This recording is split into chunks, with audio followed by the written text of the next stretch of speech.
তা ডিজিটাল এডুকারে আবারও সবাইকে স্বাগত। আমি তোমাদের দর্শন বিষয় শিক্ষক অজয় স্যার চলে এসেছি আর একটা নতুন ভিডিও নিয়ে, PYQ ভিডিও নিয়ে। আমি অধ্যায়ভিত্তিক তোমাদের PYQ করিয়ে দিচ্ছি। সেই PYQ ভিডিওগুলো খুব সুন্দরভাবে দেখো, কোন অধ্যায় থেকে কোন জায়গা থেকে প্রশ্ন আসবে সেটা দেখলেই তোমরা বুঝে যাবে। সব কমন হবে। ছোটো প্রশ্ন তোমাদের মধ্যে অনেকজনই ফোন করে জিজ্ঞাসা করছে, স্যার কীভাবে পড়বো, ছোটো প্রশ্নগুলো কী করে সব কমন পড়বে। আমি যে সাজেশন দিয়েছি, আমি যেভাবে করিয়েছি, কোনো প্রশ্নই আনকমন আসেনি। টেস্ট পরীক্ষা অনেক স্কুল থেকে আমাকে প্রশ্নপত্র পাঠিয়েছো, আমি দেখে খুব খুশি যে হ্যাঁ তোমরা এভাবে উপকৃত হয়েছো। অনেকজনই আছে সব কমন পেয়েছো কিন্তু তোমরা লিখতে পারোনি। এতে কার দোষ বলো? তোমরা বাড়িতে পড়বে না, আমরা কি করতে পারি? ঠিক আছে, চলো আজকে বচন অধ্যায় দেখবো। এর আগের দিন আমরা যুক্তি অধ্যায় দেখেছি, আজকে বচন অধ্যায় দেখবো। ঠিক আছে, তো এই বচন অধ্যায় থেকে 8 নম্বরের একটা বড় প্রশ্ন থাকবে, অথবা লজিক তোমরা করবে, আর তার সাথে সাথে এখান থেকে MCQ থাকবে 2 নাম্বার, মানে 10 নাম্বার। তো এই অধ্যায়টা খুব ভালো করে করতে হবে, এই 2 নম্বরও হারানো যাবে না। বচন অধ্যায় থেকে কী কী ছোটো প্রশ্ন এসেছে, কোন কোন সালে এসেছে, তো আমরা দেখে নেবো একবার। তো 2015 সালে যেহেতু দুটো থাকবে, তার মানে এখানে দুটো প্রশ্ন কী কী? এ বছরের পদটি ব্যাপ্য হয়, ব্যাপ্যতার জন্য তোমাদেরকে শর্টকাট একটা নিয়ম বলেছি, অ্যাসে বি নো, তাই না? তো এ বচন এস আছে, সাবজেক্ট মানে উদ্দেশ্যপদ। এ বচনে কোন পদ ব্যাপ্য? উদ্দেশ্যপদ ব্যাপ্য। হয়ে গেল, কমপ্লিট। তো এই জায়গাগুলো ভালো করে তোমাদের মনে রাখতে হবে। একটি আদর্শ নিরপেক্ষ বচনের অংশ, একটা আদর্শ নিরপেক্ষ বচনের অংশ কয়টি? 4টে অংশ। কি কি? পরিমাণক, উদ্দেশ্য, সংযোজক, বিধেয়। 4টে অংশ থাকতেই হবে। ড্যাশ বচনে কেবল বিধেয় পদ ব্যাপ্য হয়। ড্যাশ বচনে কোন বচনে বিধেয় পদ ব্যাপ্য হয়? এখানে দেখো, ব্যাপ্যতার উপরেই প্রশ্ন এসছে, আসবেই।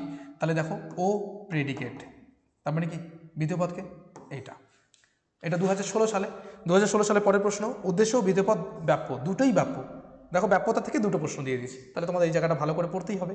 তারপরে পরে দেখো উদ্দেশ্য বিধেয় দুটো পদই ব্যাপ্য। দেখো ই বোথ, মানে কি ই বচনের দুইটাই, বোথ উদ্দেশ্য বিধেয়, তাহলে ই বচন হবে উত্তর। তাহলে দেখো এর থেকে সহজ আর কি বলতে পারি তোমাদেরকে। ঠিক আছে, খুব সুন্দর। পরের প্রশ্ন দেখো 2017, দেখো 2017-18 দেখো কি হচ্ছে। 2017-তে উদ্দেশ্য ও বিধেয় পদ উভয় পদই অব্যাপ্য, মানে কোনো পদ কি ব্যাপ্য করে না।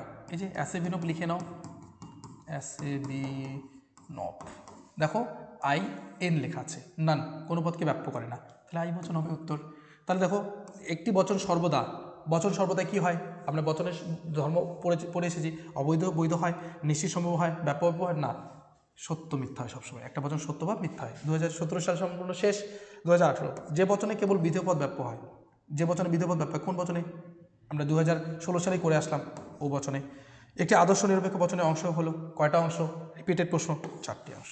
তাহলে দেখো রিপিট প্রশ্ন হবেই, তাহলে প্রিভিয়াস ইয়ার কোশ্চেন তোমাদের করতে হবেই, মাস্ট বি। সবাই ভালো করে এগুলো করে যাও, অবশ্যই তোমরা কমন পেয়ে যাবে। পরবর্তী দেখো 2018 সাল শেষ, 2019-20 দেখে নাও। 2019 উদ্দেশ্য পদ অব্যাপ্য হয়, অ্যাসেবিনপ লিখে নাও, অ্যাসেবিনপ। দেখো বলেছে উদ্দেশ্য পদ অব্যাপ্য, অব্যাপ্য মানে ব্যাপ্য নয়। এ বচন তো উদ্দেশ্য পদকেই ব্যাপ্য করে, ই বচন দুটাকেই করে, ই বচন কোনোটাই করে না। কিন্তু ও বচন দেখে নাও, ও বচন প্রেডিকেটকে করে, মানে বিধেয় পদকে করে, কিন্তু কি করে না বলো তো? উদ্দেশ্য পদকে করে না। তাহলে এটা কোন হবে? ও বচন মানে হচ্ছে বিশেষ নয়ার্থক, এই যে নয়ার্থক বচন।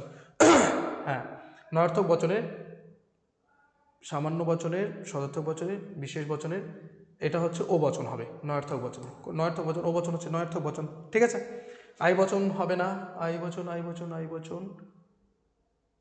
হ্যাঁ আই বচনও হতে পারে। তাহলে এটা হবে বিশেষ বচনের হবে। ঠিক আছে, উদ্দেশ্যপদ অব্যাপ্য থাকে, উদ্দেশ্যপদ অব্যাপ্য থাকে। দেখো কার কার? ও বচনের হচ্ছে বিধেয় পদ ব্যাপ্য, তাহলে উদ্দেশ্যপদ অব্যাপ্য।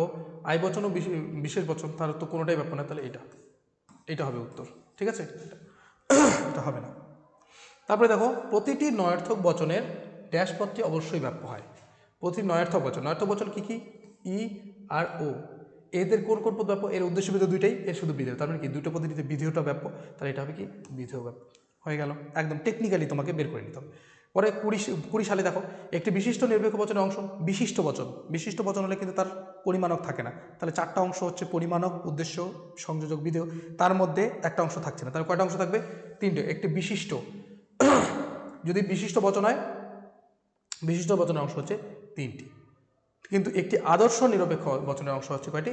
4টি। এটা মাথায় রাখতে হবে। ঠিক আছে, তারপরে দেখো শর্ত অনুযায়ী বচন কত প্রকার?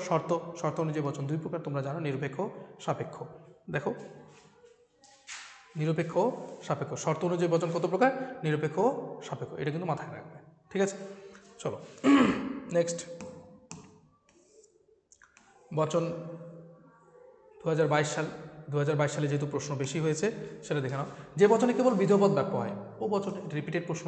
অথবা দিয়ে দেখো উদ্দেশ্যপদ অব্যপ্য হয়, উদ্দেশ্যপদ অব্যপ্য কার হয়? বিশেষ বচনেরই হয়। আমরা কিছু আগে করে আসলাম, দেখো রিপিট প্রশ্ন একদম আবার পরের সালে দিয়েছে, কারণ 21 সালে প্রশ্ন হয়নি। ঠিক আছে, প্রতিটি নয়ার্থক বচনের ড্যাশ পদটি অবশ্যই ব্যাপ্য হয়, সেম জিনিস বিধেয়পত্রে ব্যাপ্য হয়। সম্বন্ধ অনুযায়ী বচন কত প্রকার? 2 প্রকার। সম্বন্ধ শর্ত দুটো কিন্তু একই, সাপেক্ষ নিরপেক্ষ বচন, এটা মাথায় রাখবে। ঠিক আছে, পরবর্তী দেখো, কারণ আমরা নিরপেক্ষ বচনের সংজ্ঞা জানি যে বচনে কি হয় বলতো, যে বচনে হচ্ছে তোমার উদ্দেশ্য বিধেয়পদের মধ্যে কোনো রকম শর্ত থাকে না তাকে বলে নিরপেক্ষ বচন বলা হয়। যে বচনে শর্ত থাকে তাকে সাপেক্ষ বচন বলা হয়। 2023-24 দেখো, এটা করলেই শেষ। বলছে একটি নিরপেক্ষ বচনের অংশ কয়টি? 4টি অংশ থাকে। তারপর বলছে বিধেয়পদ ব্যাপ্য হয়, বিধেয়পত্র ব্যাপ্য হয় ও বচনে, ও বচনে ব্যাপ্য হয়, তাই না? ও প্রেডিকেট থাকে, ও বচন কি একটা বিধেয়পত্রের ব্যাপ্য হচ্ছে তোমার নয়ার্থক বচনে হবে। এটার উত্তর নয়ার্থক বচন হবে। কেন নয়ার্থক বচন হবে বলো তো? কারণ দেখো অ্যাসে বিনোপটা লিখে নাও, ASEBINOPE, ঠিক আছে? তাহলে দেখো এখানে ও বচন, এটা নয়ার্থক বচন, এটাও নয়ার্থক বচন, দুটোর এটার দুটোই ব্যাপ্য, এটার বিধেয়পত্র ব্যাপ্য। তাহলে কি দুটো কি নয়ার্থক বচন? নয়ার্থক বচন কি হচ্ছে আমাদের কিন্তু বিধেয়পত্র ব্যাপ্য থাকছে, তাই না? এটা বের করে নিতে হবে এইভাবে ক্যালকুলেট করে। আই বচনের পদটি ব্যাপ্য হয়, সে পদটি ব্যাপ্য হয় কোনোটি না, আই বচনে কোনো পদই কখনো ব্যাপ্য হয় না। দ্বিমূল্য যুক্তিবিজ্ঞানে একটি বচন সর্বদাই, আমাদের যুক্তিবিজ্ঞানে একটা বচন কি হয়, বচনের ধর্ম কি? সবসময় সত্য মিথ্যা, বাস এই দ্বিমূল্য কথাটা জুড়ে দিয়েছে, কিছুই না। দ্বিমূল্য মানে দুইটা মূল্য, একটা সত্য একটা মিথ্যা। ঠিক আছে, মনে থাকবে তাহলে খুব সুন্দরভাবে। তাহলে এই ছিল কিন্তু তোমাদের বচন অধ্যায় থেকে প্রিভিয়াস ইয়ার এমসিকিউ প্রশ্ন। এসিকিউ প্রশ্ন এখান থেকে হয় না, তাহলে খুব সুন্দরভাবে দেখো রিপিটেড প্রশ্ন, তাহলে ভালো করে সলভ করে যাও। ঠিক আছে, অবশ্যই কিন্তু মনে রাখবে যে প্রিভিয়াস ইয়ার থেকে তোমরা কমন পেতে চলেছ। তো থ্যাংক ইউ সো মাচ ভিডিওটাকে শুরু থেকে শেষ পর্যন্ত দেখার জন্য। পরের দিন আমি পরের চ্যাপ্টার বচনের বিরোধিতা অধ্যায় নিয়ে আসবো। দেখা হচ্ছে নতুন ভিডিওতে।